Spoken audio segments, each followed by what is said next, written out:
J'aimerais dédier cette histoire aux 24 000 soldats d'Israël décédés, tombés pour leur pays et aux plus de 4 000 victimes israéliennes du terrorisme dans le monde. Asher Mesrod travaille à la Chevra Kadisha, les pompes funèbres juives, dans la ville de Kiryat Shmona, au nord d'Israël, à quelques kilomètres de la frontière libanaise. C'est un employé discret, très dévoué. En dehors de ses heures de travail, il attache toujours une attention particulière à l'entretien des tombes des soldats.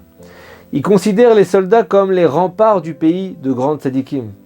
Malheureusement, faute de visites fréquentes de la part de leur entourage, il donne par son travail méticuleux à ces soldats tombés au champ d'honneur tout son amour, son attention et son admiration.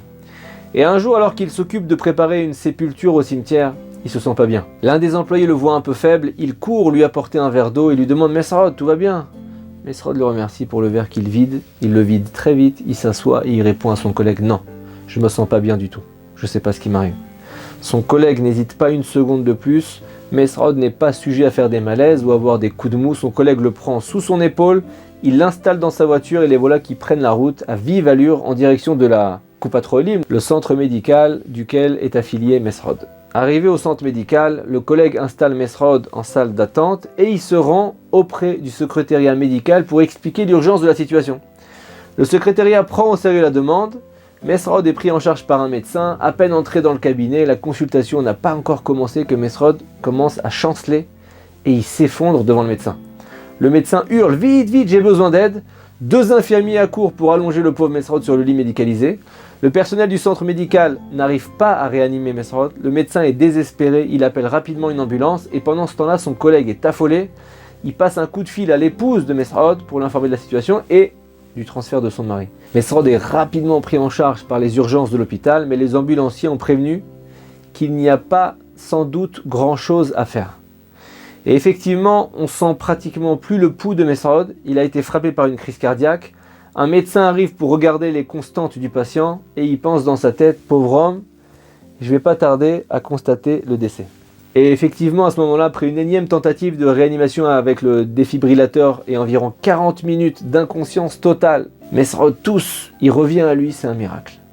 Mesrod reprend son souffle, les signes positifs de la vie reviennent en lui.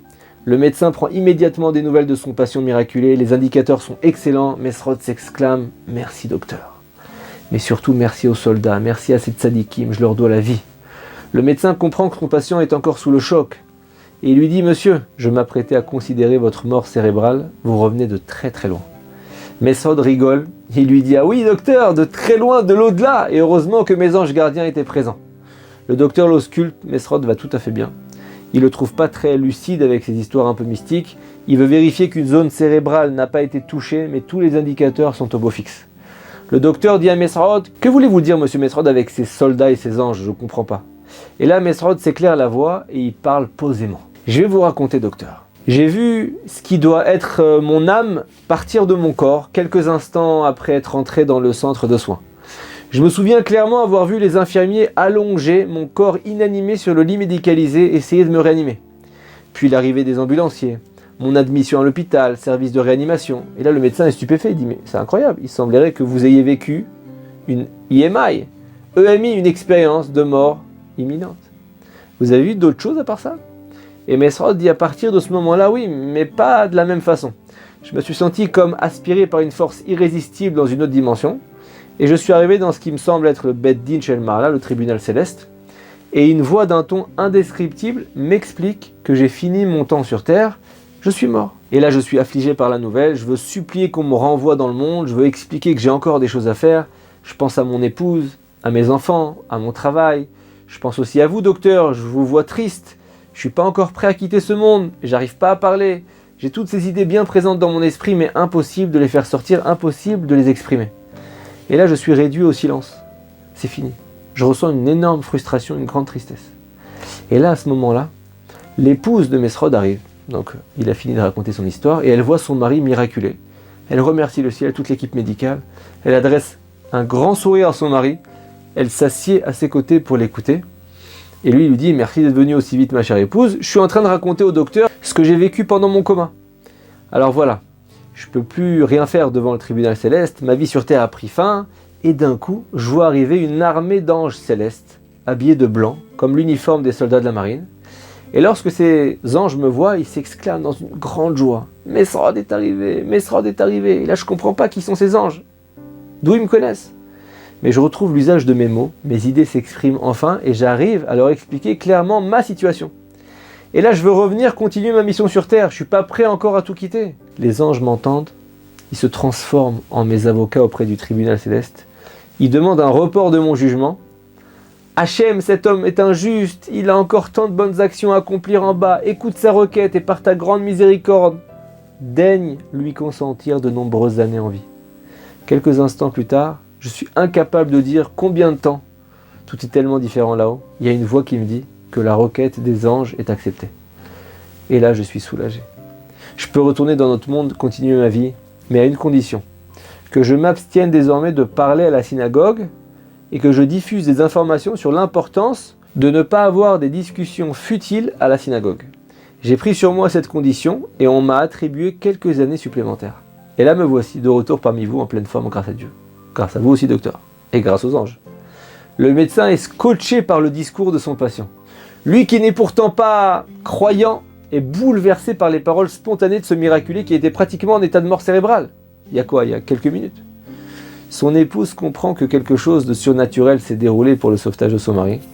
Mais il y a un point qui reste à clarifier dans cette histoire. Pourquoi Mesrod n'a pas pu parler au tribunal céleste directement pour plaider sa cause? Et cette armée d'anges, c'était quoi au juste?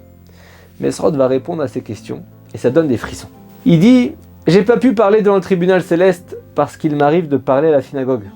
Mida keneged mida, mesure pour mesure, j'ai pas pu m'exprimer devant le ciel car j'ai empêché des prières de monter quand j'ai parlé à la synagogue. D'où la condition qui m'a été imposée, celle de plus parler à la synagogue et d'œuvrer pour respecter son silence. » Son épouse s'impatiente, elle reprend la parole, elle dit « Mais qui sont ces anges, chérie? Tu en sais plus ?» Et Mesrod dit « Ces anges, c'est un bataillon de nos héros, nos soldats tombés au front pendant leur service. Pendant toutes les guerres d'Israël, la guerre d'indépendance en 1948, la guerre de 1967, de 1973, de 1982, de 2006 même, toutes les autres guerres, les batailles à la frontière au cours des attentats, c'est eux. Et si j'ai mérité l'intervention de cette tzadikim, ils m'ont dit que c'est parce que je prends soin de leur tombe et que je récite pour eux le Kaddish à la date anniversaire de leur mort. Leur proximité avec Hachem a une résonance unique dans le ciel. Et depuis, Mesrod garde un silence complet à la synagogue. Il organise des cours et fait imprimer des brochures sur l'importance du silence à la synagogue. On voit dans cette histoire émouvante combien le mérite de nos mitzvot, de nos bonnes actions nous protège et à quel point elles sont importantes. Le respect dû aux morts, le respect de nos synagogues, savoir garder le silence et surtout le mérite de nos soldats nous protège, pas seulement dans ce monde, mais aussi dans le monde à venir. Leurs mérites sont éternels. Ils se battent pour sauver d'autres juifs, pour sauver leurs frères. Ils risquent leur vie. Shabbat Shalom.